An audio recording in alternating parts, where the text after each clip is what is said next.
Saya Merabatra Waharuyung, pendiri Sanggar Rasun Gandrung di Solo. Saya Ivanalia Supriyanto, saya sekarang Ketua Sanggar Rasun Gandrung.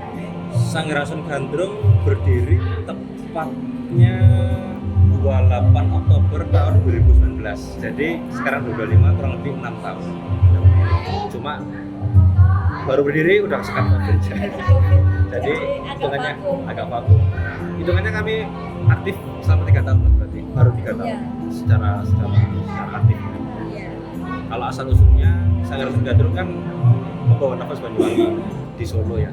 Itu apa sih yang jadi pemikiran atau ide pemantik untuk pendirian sanggar ini atau pembentukan sanggar ini? Melihat di Solo itu kota budaya, kemudian begitu potensialnya keragaman budaya yang bisa hidup di sini dari manapun, rasanya kayak titik bertemunya dari segala budaya. Kalau saya ya perasaannya gitu. Jadi ada Bali, ada dari Makassar, dari Papua, dari Sumatera, Kalimantan, Sulawesi. Rasanya ada semua di sini. Cuma waktu 2019, kami kepikiran kok Jawa Timur itu sub etnisnya itu sangat banyak sekali dan sangat beragam. Di Jawa Timur sendiri ada Madura, ada Mandalungan, ada budaya Arek, ada budaya Ponorogan dan macam-macam. Dan salah satunya adalah Banyuwangi. Itu kok begitu luasnya, begitu ragamnya kok kurang tereksplor. Waktu itu kok kurang tereksplor. Akhirnya kami melihat potensi itu dengan adanya sumber daya, termasuk orangnya, termasuk alatnya, kami punya itu, kami memiliki itu.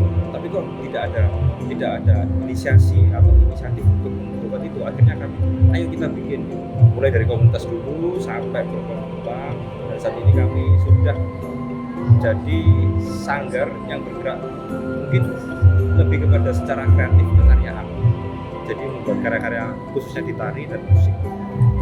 Judul karya tadi yang ditampilkan itu judulnya karya tari Jajang Tek.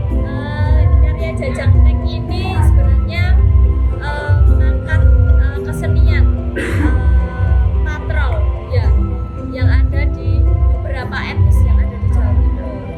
Kayak contohnya di Rontek Pacitan ada patrol Sidoarjo, terus ada patrol Banyuwangi, terus Jember juga. Jadi patrol itu kesenian keliling buka sahur ya, itu sangat umum sekali di semua, kayaknya di semua tempat di Jawa khususnya, dan mungkin di tempat-tempat lain juga ada.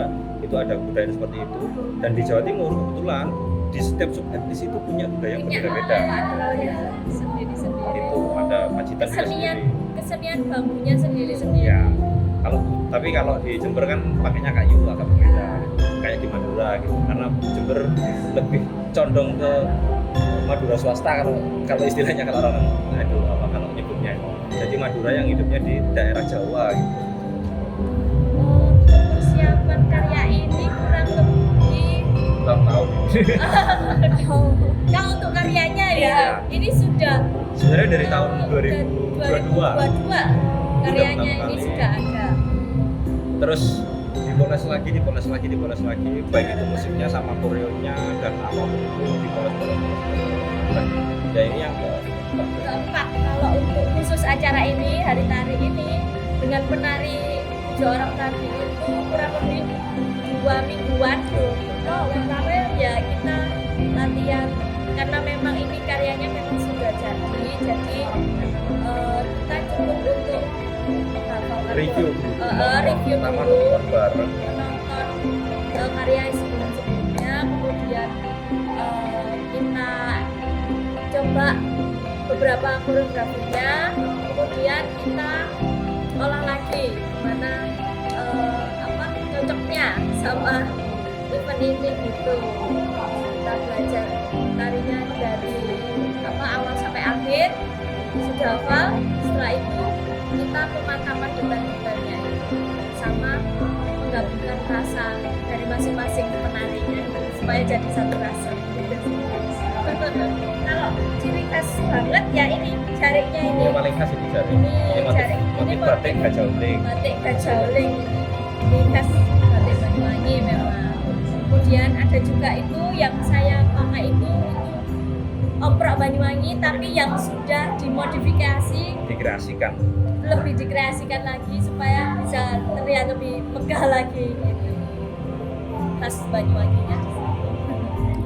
Kalau pesan kesannya, ini memang acara yang sangat-sangat dinantikan oleh masyarakat seluruh Indonesia, khususnya masyarakat orang-orang tari, dunia tari itu sangat merindukan acara ini setiap tahunnya. Jadi semoga BDD ini bisa terus lanjut dan terus berkembang, semakin bisa jadi semakin lebih baik, lebih menggelegar lagi dan lebih mendunia lagi. Kemudian untuk adik-adik penari mungkin pesannya lebih semangat lagi, terus berkarya, jangan sampai cepat puas, nikmati prosesnya agar bisa bermanfaat untuk semua orang. Semoga BDD di Surakarta khususnya bisa makin mantap, kedepannya bisa mungkin kekurangan atau apapun itu, misal ada miss atau apapun itu mungkin wajar, dan tugas kita adalah memperbaikinya di kemudian, itu baik penari atau siapapun atau semua sivitas, semua masyarakat yang ikut menyukseskan acara ini, yang ikut menyemarakan acara ini. Dan selamat dari Tari Dunia, semoga kita bisa terus beribadah menari.